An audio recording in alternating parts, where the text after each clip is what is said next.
Conté las ampollas otra vez y el frasco me devolvió un número que no alcanzaba para nadie. Mis órdenes exigían registrar cada dosis, pero el sistema no envió lo que mi mesa necesitaba. Mientras la artillería se acercaba, tuve que decidir a quién le dejaba el dolor sin remedio. Puse la última morfina donde podía sostener una respiración, no donde más se gritaba. Cuando la caja llegó al amanecer, el frasco vacío seguía diciendo lo mismo. El 7 de febrero de 1943, al sur de la ciudad de Kasserine, en Túnez, un puesto de socorro avanzado funcionaba dentro de un olivar bajo lluvia intermitente. El frente era inestable. Las unidades se movían por pistas de tierra, cambiando de posición según los contraataques y la artillería. Los heridos llegaban en oleadas irregulares, a veces en camillas, a veces en brazos, a veces arrastrándose hasta donde veían una lona con una cruz pintada. El puesto no era un hospital, era un punto de triage y estabilización. El objetivo era detener hemorragias, despejar vías respiratorias, calmar el dolor lo suficiente para trasladar a los heridos hacia la retaguardia. En teoría, el procedimiento estaba escrito. En la práctica dependía de lo que hubiera dentro de unas cajas de madera que llegaban tarde y en número insuficiente. La enfermera asignada al puesto llevaba semanas trabajando con el mismo ritmo. Revisar vendas, contar ampollas, reemplazar agujas, limpiar instrumental con agua escasa, mantener el orden de una mesa que, a los pocos minutos de empezar el día, quedaba cubierta de barro y sangre. No era una figura de mando. No decidía rutas ni operaciones. Su autoridad existía dentro de unos metros cuadrados, algo donde la prioridad era hacer posible la siguiente hora. Habían aprendido a reconocer, por el color de la piel y la forma de respirar, quién podía esperar y quién no. Había aprendido también qué solicitudes se perdían en la burocracia cuando el suministro se convertía en una lista y no en una necesidad visible. En el invierno de 1943, la cadena médica aliada en el norte de África funcionaba con tensiones constantes. Los convoyes de ambulancias dependían de carreteras expuestas. Los depósitos de suministros se reorganizaban para seguir a las unidades que avanzaban o retrocedían. La artillería enemiga cortaba rutas durante horas. La arena y la lluvia dañaban cajas, empaques y etiquetas. En ese contexto, analgésicos como la morfina eran un recurso limitado y vigilado. Su distribución seguía normas para evitar pérdidas y desvíos. Cada ampolla debía registrarse. Cada uso debía justificarse. El control era razonable sobre el papel. En el puesto de socorro el papel llegaba con retraso o no llegaba. La enfermera empezaba la jornada con un inventario mental. Unas pocas ampollas en un frasco acolchado. Vendas suficientes para un número incierto de heridos. Suero limitado. Tijeras que se desafilaron por cortar tela húmeda. Una lámpara que dependía de una batería agotada. El resto era improvisación. Tablillas de madera, mantas, cordeles, agua calentada en una lata. En los días previos, la enfermera había enviado solicitudes de reabastecimiento por los canales habituales. Un formulario, un mensajero, una firma. Los formularios existían, las firmas también, las cajas no. Durante la mañana del 7 de febrero, los primeros heridos llegaron por la pista principal. Eran lesiones de fragmentación y caídas en terreno rocoso. Nada extraordinario para ese sector. El puesto aplicó el procedimiento: desinfectar, vendar, clasificar. En esa fase, la enfermera aún podía usar morfina con cierta prudencia. Una ampolla para un herido grave, otra para uno con fractura evidente. La dosis no era un gesto de compasión, era una herramienta médica. Reducía el shock, facilitaba el traslado. Permitía intervenir sin que el paciente se moviera. Sin ella, la medicina de campaña volvía a depender de fuerza física y suerte. A mediodía, el ruido de la artillería se acercó. No era un bombardeo continuo, eran golpes espaciados que obligaban a interrumpir tareas, a encogerse, a esperar. Los camilleros tardaban más en llegar. Las ambulancias quedaban detenidas en curvas por cráteres recientes. Los heridos empezaron a acumularse dentro de la lona. El aire se volvió pesado. La enfermera notó que el ritmo del puesto ya no seguía la tabla de un manual. Seguía el ritmo de la llegada y del dolor. En ese momento apareció un sanitario con una bolsa vacía. Pidió morfina. La enfermera abrió el frasco acolchado. Contó. Quedaban 2 ampollas, lo dijo sin elevar la voz. El sanitario respondió que venían más heridos desde una posición avanzada y que algunos llegaban con quemaduras y lesiones múltiples. La enfermera miró hacia el exterior y vio, a lo lejos, un grupo que avanzaba lentamente, con una camilla improvisada. La distancia entre dos ampollas y un grupo que se acercaba era una cuenta simple. La cadena de suministros no iba a resolverla a tiempo. El puesto tenía normas para ese caso. Anotar la falta, solicitar de nuevo, esperar. En el campo, esperar era una acción que se pagaba con gritos y respiraciones cortas. La enfermera tomó la decisión de reservar las 2 ampollas para los casos donde el dolor amenazara con apagar el cuerpo. Esa reserva no era solo médica, era logística. Cada uso que no quedara registrado de forma perfecta podía convertirse en una sospecha posterior. Pero la enfermera había visto demasiadas veces cómo el registro se usaba para buscar errores y no para corregir faltas de suministro.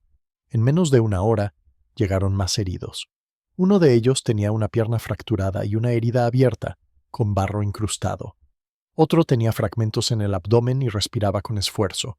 Un tercero, con un brazo destrozado, temblaba sin control. La enfermera evaluó rápidamente. El de abdomen requería intervención inmediata y traslado rápido. La morfina era casi necesaria para estabilizarlo. Aplicó una de las 2 ampollas y lo preparó para evacuar. El sanitario anotó el uso en un cuaderno manchado. La letra era rápida, la hora era aproximada, la firma no existía, no había tiempo, quedaba una ampolla. Al caer la tarde, la situación operativa empeoró. La pista hacia la retaguardia quedó bajo fuego intermitente. Las evacuaciones se retrasaron. Los heridos que debían salir permanecieron dentro del puesto, ocupando mantas y espacio. El triage dejó de ser una clasificación de entrada y salida. Se convirtió en una gestión de espera. La enfermera caminaba entre cuerpos, revisando pulso, labios, temperatura. Ajustaba vendas, volvía a apretar torniquetes. Intentaba mantener limpia una mesa que era usada para todo. Cortar, apoyar, escribir, suturar. La morfina ahora. Era la única herramienta que ya no podía multiplicar. En la tarde, llegó un herido con quemaduras en manos y antebrazos, producto de una explosión cercana. No se veía su rostro con claridad bajo el casco y el barro, pero el temblor de sus brazos era evidente. No pedía, no suplicaba, solo respiraba rápido y rígido, como si cada inhalación fuera un esfuerzo físico. La enfermera supo que su dolor era una amenaza directa al estado general. También supo que, si usaba la última ampolla, no quedaría nada para el siguiente caso crítico. Ese tipo de dilema no aparecía en los manuales.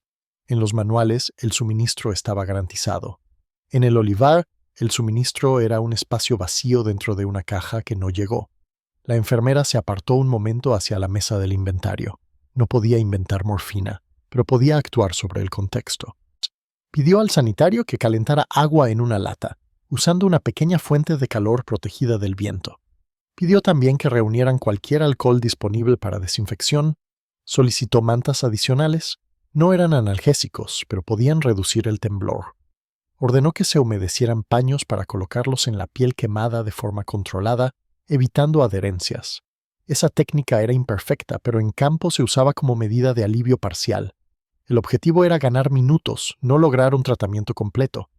El sanitario, al escuchar, preguntó por la morfina. La enfermera no respondió con un discurso.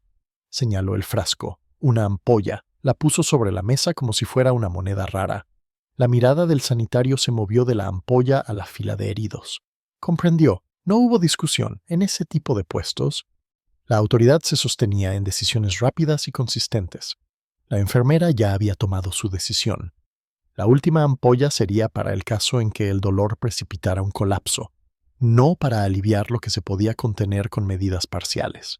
En los minutos siguientes, el puesto trabajó como una máquina bajo desgaste. Un herido con fractura fue inmovilizado con tablillas improvisadas. Un herido con hemorragia menor recibió compresión sostenida. El de quemaduras fue atendido con paños y calor controlado y se le administró agua en pequeños sorbos cuando pudo. La enfermera observó su respiración. Vio que, con el alivio parcial y el abrigo, el temblor disminuía. No era suficiente, pero era algo. Era una solución de emergencia en ausencia de lo esencial. A esa altura,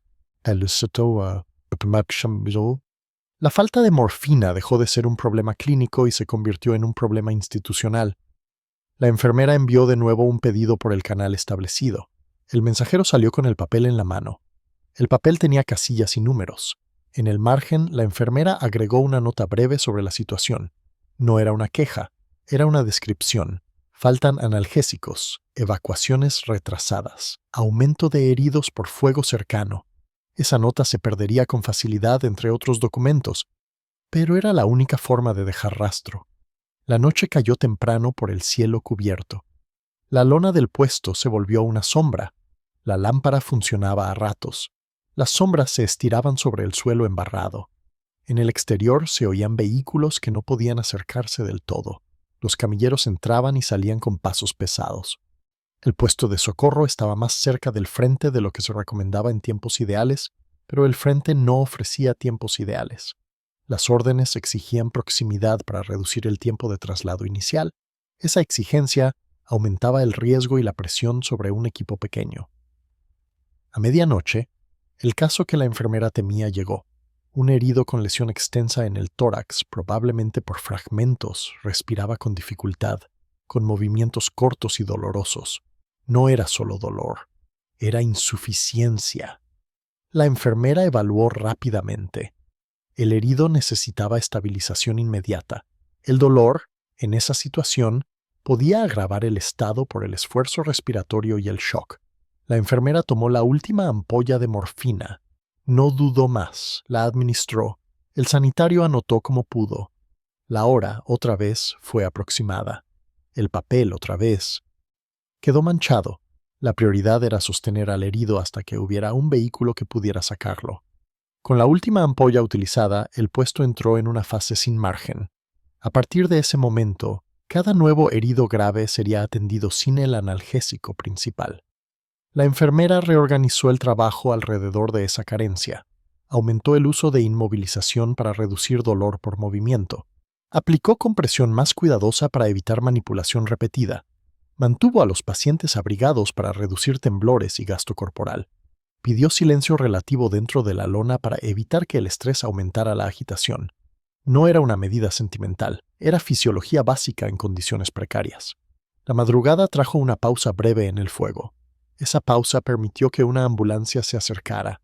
Se evacuó a varios heridos, incluyendo al de tórax ya medicado. El puesto quedó con menos cuerpos, pero con más agotamiento. La enfermera se apoyó un instante en la mesa y revisó el frasco acolchado vacío. No había dramatismo en el gesto. Era un control más, un recurso menos. Lo que quedaba era seguir. Al amanecer del 8 de febrero, llegó una caja pequeña con suministros. No llegó como un convoy completo. Llegó en manos de un conductor que había encontrado un camino secundario. La caja contenía vendas, algo de suero y un número reducido de ampollas. No eran tantas como se necesitaban, pero existían. La enfermera las recibió y las contó en silencio. El conductor explicó de manera simple que el depósito había tenido retrasos y que varias solicitudes se acumulaban.